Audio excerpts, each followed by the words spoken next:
अरे नहीं, ये अनंत पीड़ा का सागर है। हम दिव्य प्राणी भी इससे नहीं निकल सकते। चिंता मत गुरुकुल के आचार्य, आप तो साम्राज्य में सबसे शक्तिशाली है, तो हम जैसे जीवों पर अपना समय क्यों नष्ट कर रहे हैं? मैं अपनी ही इच्छा से यहाँ पर आया हूँ। मैं 10 वर्षों से तपस्या कर रहा था, परंतु ऊर्जा की शुद्धि नहीं कर पा रहा था, इसलिए मुझमें दिव्य परिवर्तन नहीं आया। ऊर्जा की शुद्धि, तपस्या? हम सब दिव्य प्राणी हैं, परंतु आप हमें सरलता से दबाए रखते हैं। आपको क्यों तपस्या करनी पड़ रही है? आप इतने शक्तिशाली हैं। आपने तो अनंत पीड़ा के सागर को भी इस छोटे से तालाब में बदल दिया। मैंने तुम्हें बताया तो था, पर तुम लोगों ने विश्वास ही नहीं किया। जाने दो। अफवाह फैली है कि आप दिव्य प्राणियों का सेवन करते हैं, उनका शिकार करते हैं। हमें बचने के लिए वार करना पड़ेगा। मेरी अग्नि आपको जलाकर राख कर देगी। आचार्य, मृत्यु के लिए तैयार हो जाओ। ओह, अच्छा।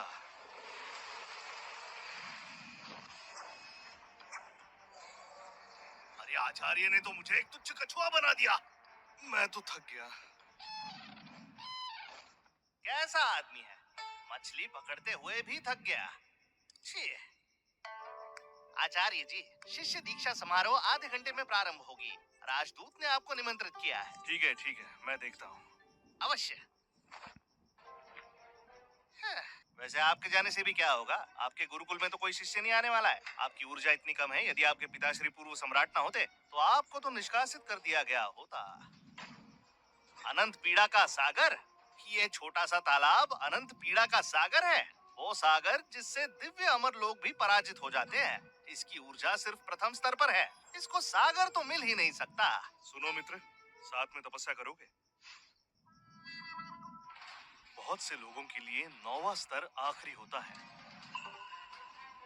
पर मैं तो 3000 स्तर पर हूँ।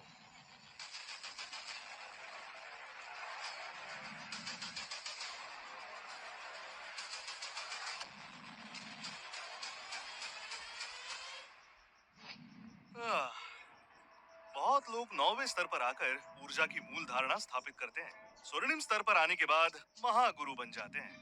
योद्धा योगी का स्तर पाते ही आचार्य बन जाते हैं। आखिरी स्तर होता है दिव्य शक्ति का, इससे वो सम्राट के स्तर तक पहुंचते हैं। पर कोई दिव्य शक्ति वाला योद्धा भी मेरा बाल तक बांका नहीं कर सकता। यदि मुझे कोई शिष्य मिला तो मुझे उसे उपहार देना होगा। मैंने बहुत समय से मांस नहीं खाया। आशा करता हूँ जिस छोटी फिनिक्स को मैंने पाला वो अब बड़ी हो गई होगी।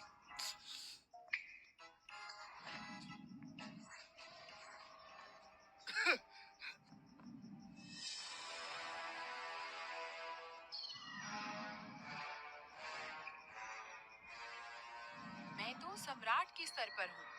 आकाश और भूमि में मैं सर्वश्रेष्ठ हूँ। छोटी फिनिक्स, तुम बड़ी दुर्बल हो। मैंने तुम्हें 10 वर्षों से पाला, परंतु तुम्हारा मांस बढ़ा नहीं। तुच्छ मनुष्य, तो यहाँ कैसे आया? प्राचीन निषिद्ध स्थान में घुसपैठ? प्राचीन निषिद्ध स्थान? ये मेरे गुरुकुल का आंगन। असंभव। ये मेरी प्राचीन निषिद्ध स्थान है। घुसपैठियों का वध होगा।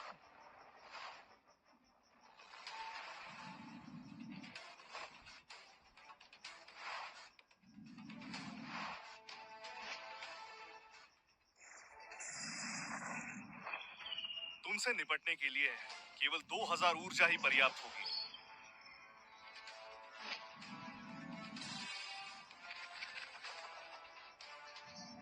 शिष्य दीक्षा समारोह का समय हो गया। वो देखो, इस वर्ष की सर्वगुण संपन्न शिष्या टेसा लैंग।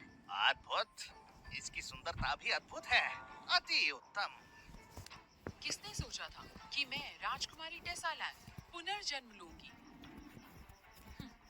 इस छोटे से साम्राज्य में कोई भी मेरा गुरु बनने के योग्य नहीं। सबको लगता है कि मैं इस समारोह की सबसे योग्य शिष्या हूँ, पर ये नहीं जानते कि ये मेरे गुणों का सिर्फ 10% है। जादूगरनी, मैं एक बड़ी राजकुमारी हूँ। जल्द ही मैं मनुष्य लोक में जाऊंगी। मेरी रक्षा करना, किसी को भी मेरे निकट मत आने देना। निश्चिंत रहिए, मेरे होते हुए कोई भी आपके निकट नहीं आएगा। टेसा लैंग, मैंने हजारों वर्षों से इसी की प्रतीक्षा की थी। मूर्ख कहेगी, क्या सोच के तुमने असुर लोग के जादू करने पर विश्वास किया? सौभाग्य से मुझे एक और अवसर मिला और मैंने पुनर्जन्म लिया। इस जन्म में मैं गुरुकुल जाऊंगी और 10 वर्षों तक तपस्या करूंगी। तब अवश्य उससे बदला लूंगी। बाप रे बाप, क्या होगा पता नहीं, क्या कह रही है वो पता नहीं। शांत। आगे का रास्ता कठिन होगा। योद्धा योगी का प्रशिक्षण शुरू करने से पहले आपको अपनी मनचाही विधि का चुनाव करना होगा। हमारे साम्राज्य के 5 गुरुकुल सब अलग अलग विधि सिखाते हैं। चुनाव के बाद बदलाव वर्जित है।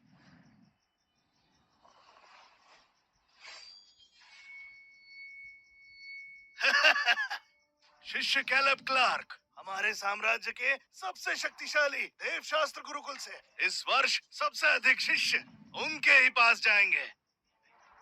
वो कौन है और साम्राज्य के राजदूत उसकी प्रशंसा क्यों कर रहे हैं? वो देवशास्त्र गुरुकुल के शिष्य हैं। कैलेब वो छोटे योद्धा योगी कहलाते हैं और वो इस पीढ़ी के सर्वोत्तम शिष्य हैं। उनके चाहने वाले देवशास्त्र गुरुकुल से लेकर पूरे साम्राज्य में फैले हैं। मैंने सुना है कि कैलेब अपने ही गुरुकुल के आचार्य के पुत्र हैं। उनकी शक्ति अद्भुत है। टेसा, तुम्हें देवशास्त्र में जाना चाहिए और केलेब जी की राह पर चलना चाहिए। तुम्हारा भविष्य उज्जवल होगा। छोटे योद्धा योगी कैलेब, मेरे लिए वो शून्य के बराबर है। चिंतामुक्त गुरुकुल के आचार्य तो आजकल समारोह में भी नहीं आते। लगता है उन्हें हमारे गुरुकुल का सेवक बनाना चाहिए। शांति। घोषणा का समय। किस गुरुकुल में कितने शिष्य जाएंगे? देवशास्त्र गुरुकुल 1200 शिष्य, शिकारी गुरुकुल 530, पुष्पांजलि गुरुकुल 370 शिष्य। और अब मैं बताता हूँ चिंता मुक्त गुरुकुल के शिष्य सिर्फ एक।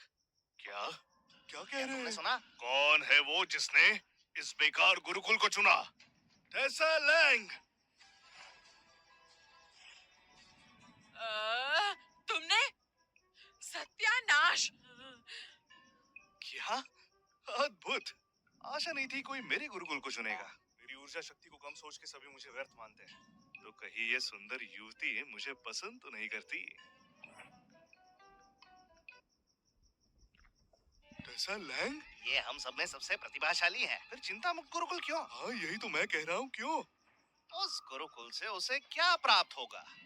टेसा, बुद्धि भ्रष्ट हो गई है क्या? सर्वोत्तम देवशास्त्र गुरुकुल में नहीं जाना तो कोई बात नहीं, पर चिंता मुक्त क्यों? वो तो विनाश की चरम पर है। फिर सोच लो। माँ, मेरे कुछ कारण हैं। देवशास्त्र में बहुत सारे शिष्य हैं। मुझे साधना के लिए एक शांत स्थान चाहिए। चिंता मुक्त में वो है। उसके आचार्य केविन यॉर एक दुर्बल शिक्षक है जो मुझे संभाल नहीं पाएंगे। कोई भी मेरी उन्नति पर नजर नहीं रख पाएगा। आश्चर्य की बात है, इतनी सुंदर युवती को देवशास्त्र गुरुकुल की शिष्य होनी चाहिए। वो प्रतिभाशाली है। हम देवशास्त्र में साथ मिलकर चिंता मुक्त का अंत कर सकते हैं। युवती, चिंता मुक्त के आचार्य एक तुच्छ साधक है। आपका मार्गदर्शन नहीं कर पाएंगे। देवशास्त्र का चुनाव कीजिए। देखो स्वयं केलब तुम्हें निमंत्रित कर रहे हैं। अरे टेसा, हाँ कर दो ना। निमंत्रण के लिए धन्यवाद, पर मेरा निर्णय अटल है। मुझे चिंता मुक्त में अभ्यास करना है। आप हमारे गुरुकुल का अपमान कर रही है। ओए, कैलेब क्लार्क, चिंता मुक्त के शिष्यों से आपकी क्या बराबरी?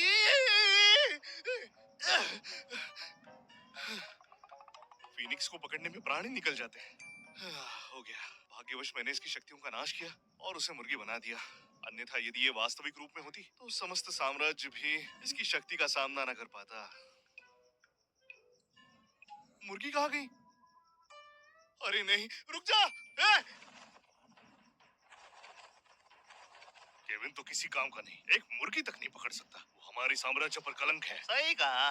वो निकम्मा है और अपने पिता के बिना मुझे लगता है वो किसी शिष्य का सेवक भी नहीं बन पाता। पकड़ लिया तुम्हें। अच्छा हुआ जो शक्तियां छीन ली थी, अन्यथा अपने वास्तविक रूप में तुम साम्राज्य का विनाश कर देते। आचार्य केविन एक प्राण युद्ध कर रहे हैं, वो भी एक मुर्गी से। क्या ये मुर्गी बहुत बलवान है? शिष्य, मुझे आशा नहीं थी ये मुर्गी इतनी उग्र होगी। सुनिए, मुझ जैसे बलवान को भी इसने लगभग पूरी तरह घायल कर दिया है। ये एक योद्धा योगी मुर्गी है। आप सत्य कहते हो। इसकी ऊर्जा शक्ति तो सम्राट स्तर की है। अफवाह है, ये अभी भी नीचे ऊर्जा स्तर पर है। यदि इनके पिता ने साम्राज्य के लिए प्राण न दिए होते तो चिंता मुक्त के आचार्य वो होते, केविन नहीं। सत्य वचन